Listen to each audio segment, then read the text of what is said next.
Hi everyone, I'm Jayne at Rockin' Worms. Welcome to Module 3 of Managing Your Breeder Bins for Success.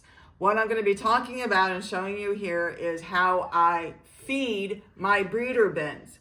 Basically, I give them one shot of food right in the beginning, and that's what they get to work on for the next 3 weeks. So I want to strike that balance between giving them enough food but not too much food, okay? And I also want to give them the right food. So let's get into it. Put my glasses on. Okay, first let me show you the new breeder bin that the breeders, the red wigglers, are going to go into. This is my mix of pre-composted tabletop compost mixed with sifted cow manure. I made this bin up a couple days ago. Good moisture. See it on my gloves, it's holding together, breaks apart with a little bit of pressure, okay? So not too wet, not too dry, okay? This could probably take a little bit more moisture, but I'm actually trying to run my breeder bins a tiny bit drier because they're plowing through the bedding, because look at all this food that's already in this bedding before I add any other additives to the bin. This is bacteria. This over here is bacteria, okay? And the worms are gonna be loving chowing down on this, even if I didn't give them one other scrap of food. But of course, I'm gonna give them more food, okay? So this is what the bin looks like to start.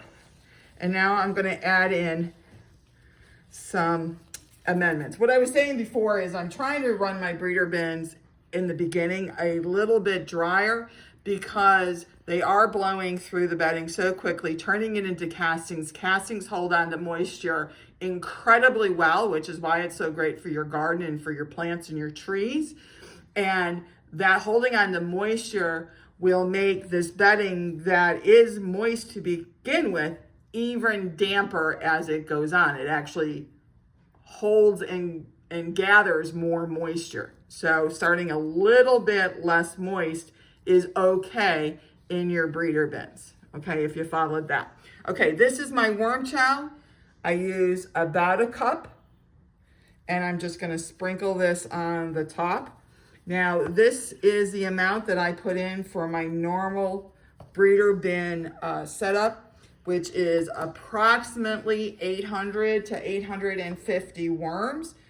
In this batch, I'm actually gonna start off with 600 worms because that's what I was able to pull out. And I'll add more breeders in the next, week or two. And even if I don't, it's okay. Having a little extra food on, especially for these guys, is a good thing. And I'll show you when I show you the breeders.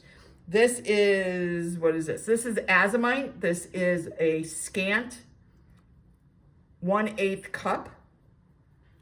Okay, it's in a 1/4 cup measuring cup, but it's half, so it's a scant 1/8. Another scant 1/8 cup of agricultural lime. And then lastly, 1/3 cup of my dehydrated vegetables. Now, if you don't have dehydrated vegetables, fine, don't put it in. It's not a necessary requirement by any means, but it is a nice add if you have the ability to add it in, okay? Now I'm just gonna do a quick mix up here, distribute the food all through the bedding because I want my breeders to be able to basically roll over, open their mouths, and suck in food, okay? I want them expending all their energy on breeding and finding a mate and not on hunting down their next meal, okay? So that's how I run my breeder bins.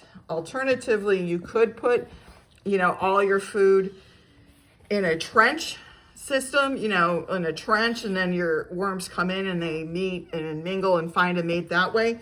But that is, I think, difficult to do in a true breeder bin setup because you need to give them enough food to get them through those 3 weeks. And having that much food in one area, the chances of it going anaerobic or getting pasty or alternatively turning into rocks, is too high. So I think mixing it throughout the bin for your breeder bins is the better way to go. Okay? Now, if you do it differently, successfully, again, please share in the comment section because I'm always interested in learning new ways of doing things. This is my breeders, which you cannot see, but you're going to see in just a minute. There's 600 of them in here. And some of these are brand new breeders. They are out of a nursery bin, and they had kind of condensed living quarters for a while. And so some of these breeders are really on the skinny side, but they're still breeders. And what putting them into this breeder bin will do is give them an opportunity to not have as much competition for the food, to have easy to digest food in the form of the worm chow and the vegetable powder, because I don't add a lot of worm chow into my grow out bins because basically because I want to feed them vegetables. I get a lot of vegetables from my veg guy. It is basically free and cheap for me to feed them the vegetables. The worm chow, with buying the oats, buying the flour, buying the other amendments that I put into my worm chow, it starts to add up. So if I can give them a lesser cost but still very healthy food, I'd much rather do that. So for my grow out bins, they get much more vegetables and much less of the worm chow, and that tends to make them skinnier, which again is okay for me because the job of my grow out bin is to make castings. So all they need is food, regardless of what it is. Where the job of my breeder bins is to breed and make cocoons, and I want the biggest cocoons as possible because then it's easier for me to sift them out. And on the few that go through my sifters, it's easier for me to pick those cocoons out because they're bigger, they're easier to see.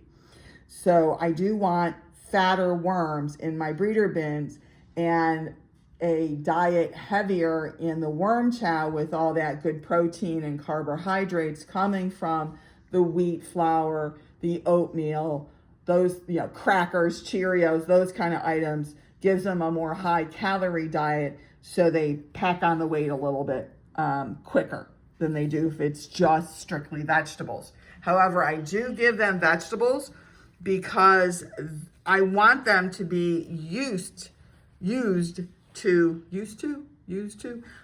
eating vegetables, okay? Because, again, that's what I have the most of. So I'm just gently mixing them in here, and we're almost done. There are 600 breeders in here, if I didn't mention that earlier. Normally, again, I have closer to 850, but this is fine for now. And I'm basically just gonna put a moist sheet of newspaper. This is quite moist, and the plastic, put it on top. I, for once, made my label ahead of time. Kudos to me. And I have on here that it's the Red Wiggler breeder bin. I'm starting it today on the 13th of August.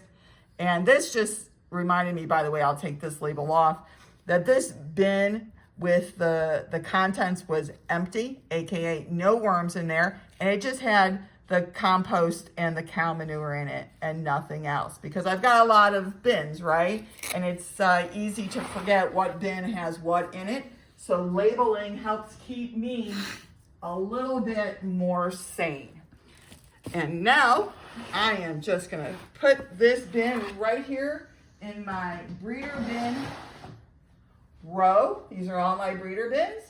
And now I got that baby in there too, and we're gonna check back on that one in about 2.5 weeks to 3 weeks and see how the cocoon making did with these brand new breeders. All right, I hope this helped you out.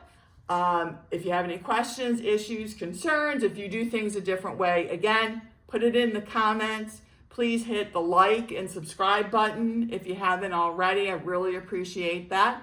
And otherwise, I'll catch you on the next video. I am yours in the dirt, Jayne.